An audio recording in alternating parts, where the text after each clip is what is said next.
Good morning and welcome to the new edition of Bettering Thyself. Aging is a normal, natural process, inevitable. So, how to age properly? Do you become disgruntled, morose, withdrawn, or do you enjoy it as a process that should be enjoyed? And when I hear people saying you should grow, age gracefully, I'm amused, I'm nonplussed, and I feel shocked. Graceful, you have to be all times, whether you are an adult, a kid, or an aged person. What is so special about being graceful? If you're not graceful, then you lack some of the basic human ingredient.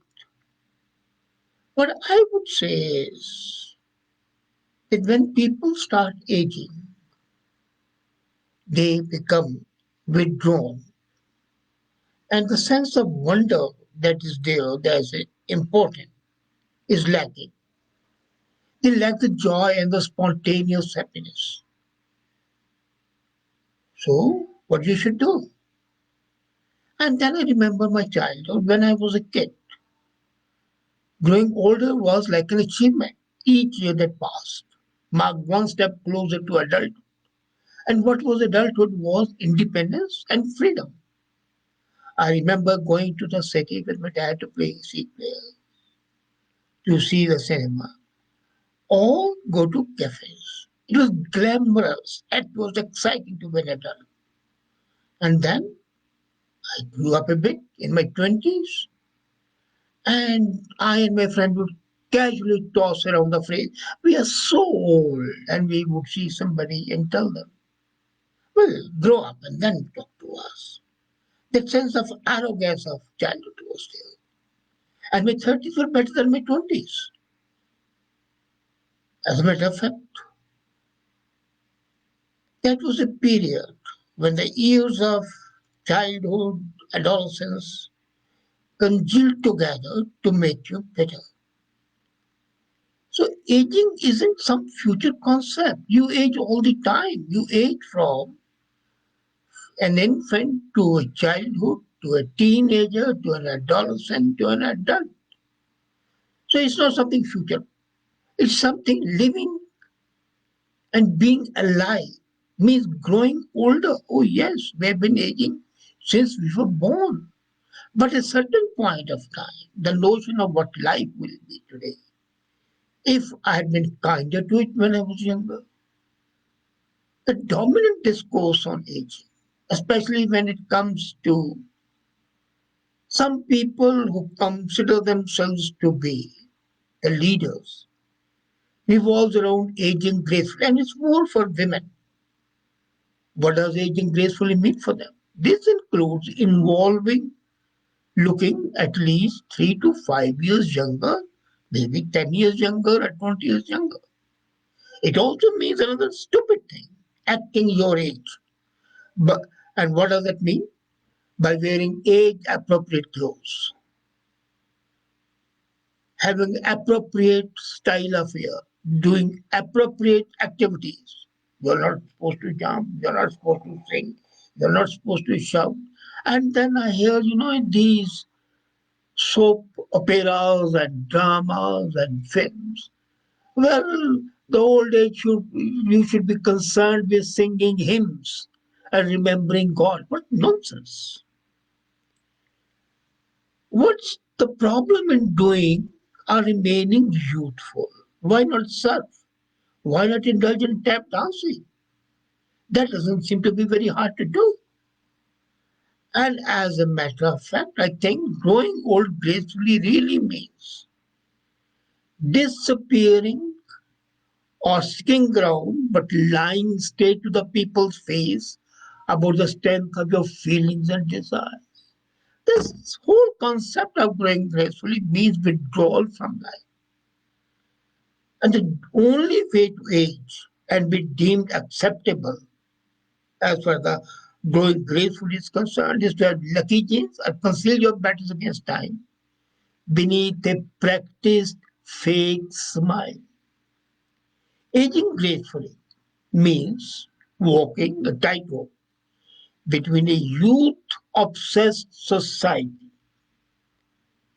which tells us that our values decline as we age, and a culture that says nothing is cool as desperation, as a fervent desire of what we can't have. You are graceful when you are restrained, when you are not human.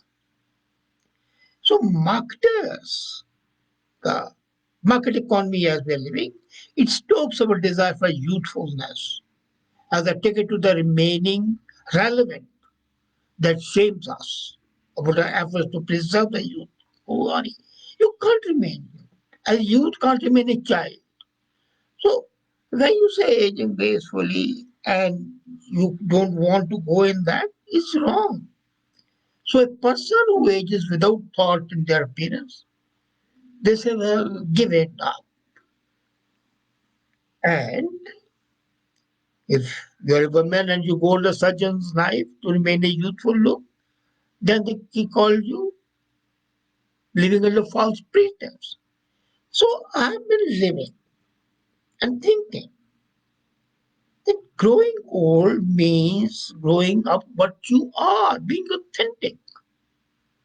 And we have to move beyond this damaging concept of living gracefully, counting your beads, going to God, singing hymns, remembering God. I'm not suggesting that you paper over our real challenges. There are physical challenges of growing old and mental challenges of growing old. They are normal, but you can view these challenges without judgment, without shame, and look for the joyful life to navigate them. Now, how to do it? How to live joyfully? Joy for a child would be different than a joy for the youth. A child would be joyful when going with his parents or his siblings to a fun fair, to a circus. Joy to a youth would be going with a girlfriend. Joy to the adult would be different. So, what should be your joy? And what are the ingredients that should be there? That's the most important thing. The first is seek out the sense of wonder, the sense of awe. Have you ever taken a walk? Especially focuses on attending inspiring things in environment, increase joy and pro-social emotions more than simply taking a stroll in nature. You're going for a stroll, you're watching the flowers, you're watching the breeze, enjoying it, but you're also having empathy with the other people. Have you ever seen a butterfly and ever wondered why you don't see as many butterflies as you used to see in your childhood? So you've got to find what I'll call a smile intensity, a measure of how much other participants, say walking in the garden, have smiled. And walk may not be hour long, just 10 minutes, 15 minutes, once a week, low impact, and that will give you more joy. The practice joy seekers and joy spotters will know the power of attending to joyful stimuli in the environment to boost more. Second is get a cultural fix. You know, unfortunately, what happens is, and especially in these days of pandemic, our cultural fix has changed. And we have seen that the study was conducted in 1996. In Sweden, it was found that the people who attend cultural events had a much higher capability to enjoy life and be themselves. So, what do? Enrich your environment with color, art, plants, means anything which stimulates your sensory perceptions. It may not be worthwhile investment, but it just protects your mind as you age. But it also gives you joy. So, what we do in our evening, in the daytime we watch a sitcom or the other. In the evening we listen to poetry, we listen to songs, we watch, see, For a couple of days, my wife and I we have been watching figure skating. So that cultural relationship takes away all thoughts of pain and misery and other things, makes us more alive. Third thing is stimulating your senses. As an interesting comment by Mr. Singh Jaspal, old age is the only time when one can joyfully look back to the entire life and recall events of the lifespan. Absolutely. But not only recall, relive, I'll call it. Relive in your dreams, in your thoughts. And that's what I was coming to. And then in my one of the comments, so I was the third point, but you are very right. You look back and even the stupidities of the youth, you look in the new light and you enjoy that. So it's a recall, reliving, and re-enjoying. I fully agree with you. That's a great thing. So I was talking about stimulating your senses. Can you imagine living the idea in an apartment would reverse against aging sounds far-fetched. But just see, if you don't exercise, your muscles would atrophy. So you have got to stimulate your senses, put them up, the sense of touch, the sense of hearing, the sense of smell. And as a matter of fact, it may not reverse aging, but it makes your aging an enjoyable experience. As a matter of fact, it mitigates neurological changes associated with Alzheimer's and dementia, which are two problems which people face. So this might apply to humans as well as mechanism behind this phenomena. But then your sense of smell, taste, and hearing, they become less sharp. Anyway, it's normal. But then why not? As I said earlier, look at the color, the art, the plants, and other sensory stimulating elements. And that will make you age with joy. But have you ever bought yourself gifts, especially flowers? You would find that your memory and the mood will improve if you were given a gift of flowers. And in my place in Innisfail, we had flowers plenty at the back. And now, in an apartment, I think the number of flowers that we have would be amazing. As a matter of fact, they improve the memory. They make you feel alive. And the evolutionary rationale of the flowers is short period, but great period. Who doesn't know that the flowers what live in day? Here daffodils we weep to see you haste away yourself. That famous poem by Wordsworth. So this makes us feel well we are living our prime. As a matter of fact, try to gift yourself, especially flowers. Then try it time wrap. Now this is a concept which I enjoyed experiencing after I read a study by Harvard psychologist Ellen Langer in 1981. And she came up with a group of men in their 70s. What they did was they lived for 5 days in a monastery that had been designed to look like it was in 1959. So there were vintage radios, black and white TVs, no cassette players, and VHS. So the books that lined were the popular at that time, TV magazines were that time. So these men were not just living in the time lab, they participated. They were treated like they were in their 30s rather than their 70s. They discussed the news and the sports of 22 years earlier in the present times. So this time lab brings back. So you do it either with your partner, your wife, your husband, with your friends. But this time lab would make you feel and live it the same way. Carry your own bag. Discuss the news as happened 20 years back. Think of the time when there were no selfies. And what happened in that study? After 5 days, the men looked taller, had greater manual dexterity, had better vision even. And independent judges said they looked much younger and much more enjoyable. So then maximize the mobility. It's not necessary that you have to go for a long walk. Moving from one room to the other every half an hour increase your mobility because you would find that vibrancy, movement of your hands, your face, that will make you look not younger, but make you feel younger. As you age, you have a choice. No, let's be very clear, it's a matter of choice. You either cling to the world as you shaped it and refuse to engage in the new world that kids create, or you can adapt to their world and remain curious, active participants. I enjoy interacting with the kids because I live like them, feel like them. And the next command, the feature of living is refeather your nest.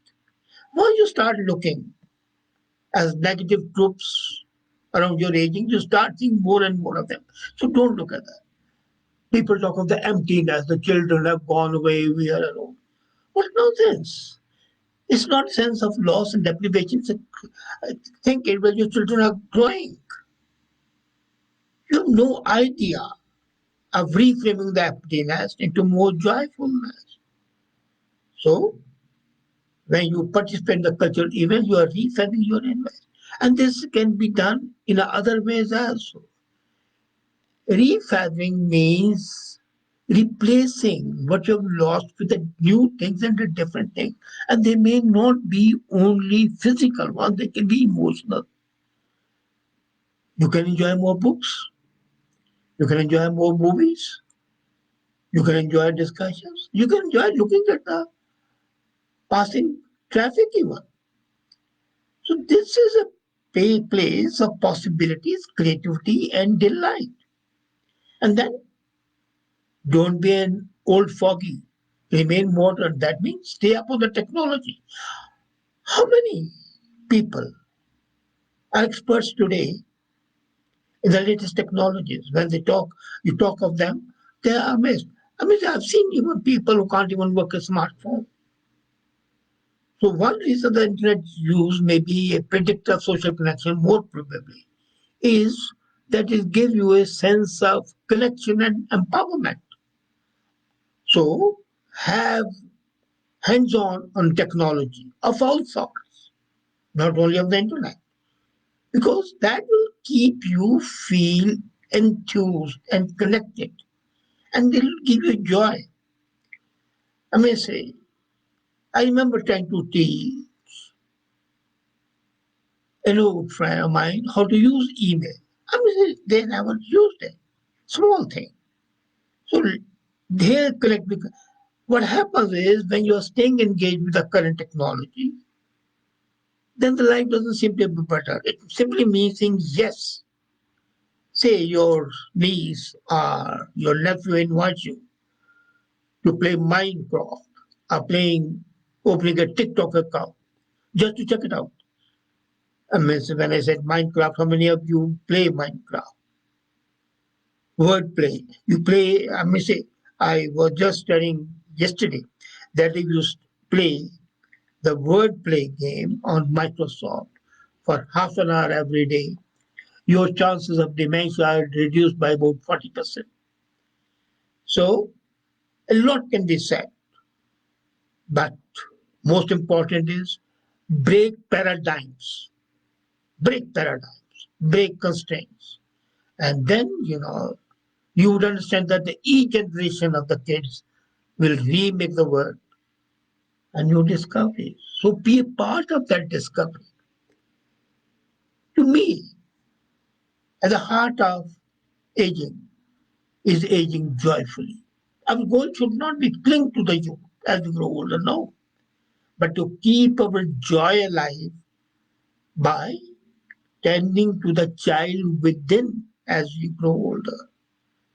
Also, nurturing your connection to the changing world. The moment you are disconnected, you're dead.